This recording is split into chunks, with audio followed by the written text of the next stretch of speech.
Hello everyone. Excited to be here.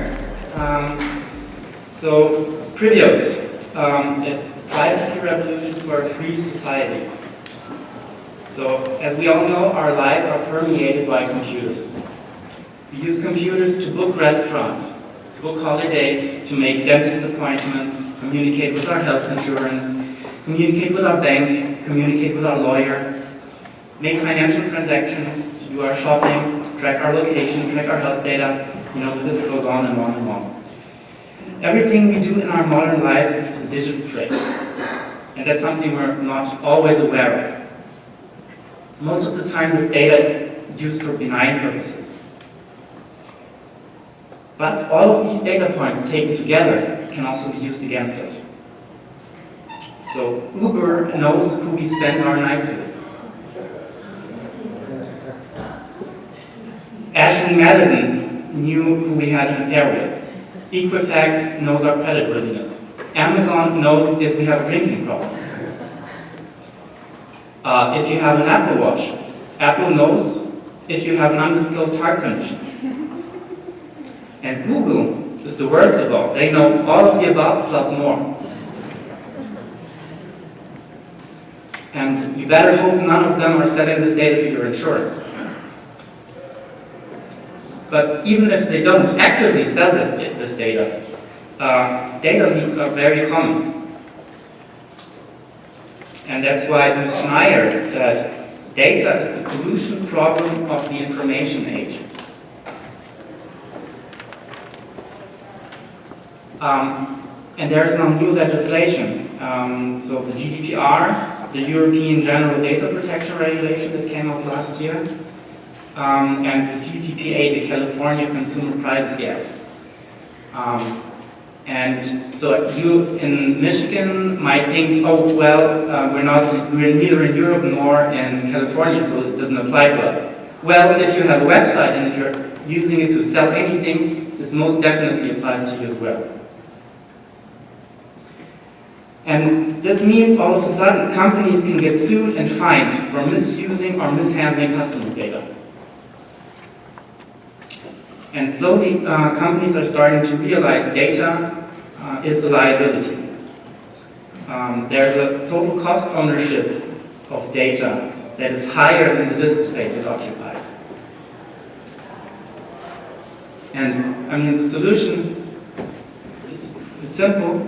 Just collect and retain as little data as possible. Use strong encryption everywhere. But that's easier said than done. And this concept is what I would like to call zero knowledge services. You might also have heard the term privacy by design, which is a similar idea. And the idea is to use encryption for everything and to let customers own the data. And the idea is you can't get sued for data that you don't have.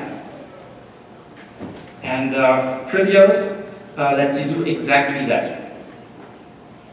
So what is privEOS? We're a decentralized cloud service with point-to-point encryption built in. privEOS does not have access to any data that is stored within it. You, if you're an application developer, you don't even have access to the data. The customer has full control over their data. Access rules to that data are fully programmable. So wait a moment. So a lot of companies are making their money selling data. Can I still do that? The answer is yes, but only if the customer gives explicit permission. We have a privacy-preserving computation module that lets you extract anonymized data from a dark data set. But you're going to have to be transparent about it, and you better give users their fair share. There are already companies out there that compensate users directly for the data they generate, and it will be increasingly harder to compete if you don't. So what's our status? Where are we? So we're currently running on the testnet of the EOS blockchain. So our system's up and running, and if you're building an application on EOS, on the EOS network, you can start using it right now. We're already live. We are in fact blockchain agnostic, so EOS is EOS mainnet is the first blockchain that we're supporting. There are others coming. That's the last slide. So we have an SDK and smart contract protocol, and fully private cloud solution for companies that are not on blockchain. It's upcoming, and we're tapping into this huge market. And if we can only capture a very small percentage of the market, that's already huge. Thank you.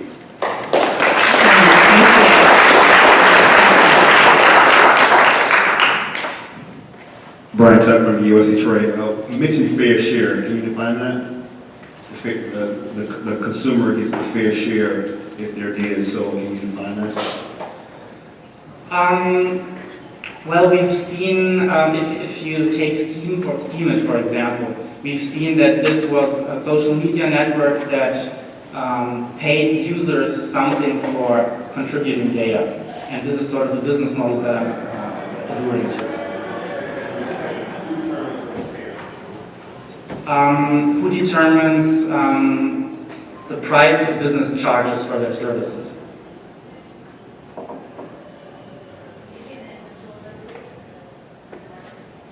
Sorry? Does the customer? I mean, if you're building an application, this is something you're going to have to figure out. It's the same if you like setting the prices. Sorry?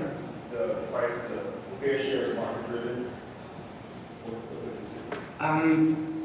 It's up to you, really. So you can set it yourself, or you can have like a consensus. Sounds like New York Times made an offer, and then it's going to give you 3 cents for your data, and you say, yeah, I'll get paid 3 cents for my data.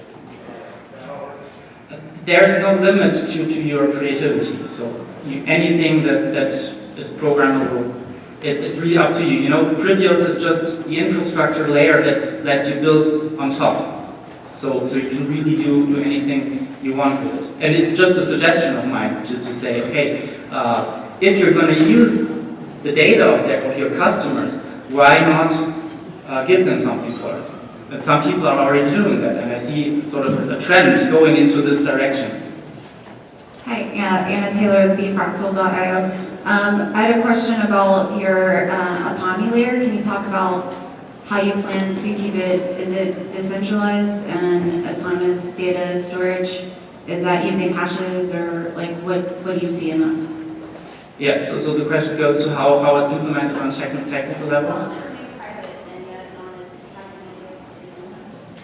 Yeah, so the basic idea is that we operate, we don't operate, but we have a network of nodes that is distributed over the globe in different jurisdictions, and the data basically that is stored gets split up into little pieces and distributed all over.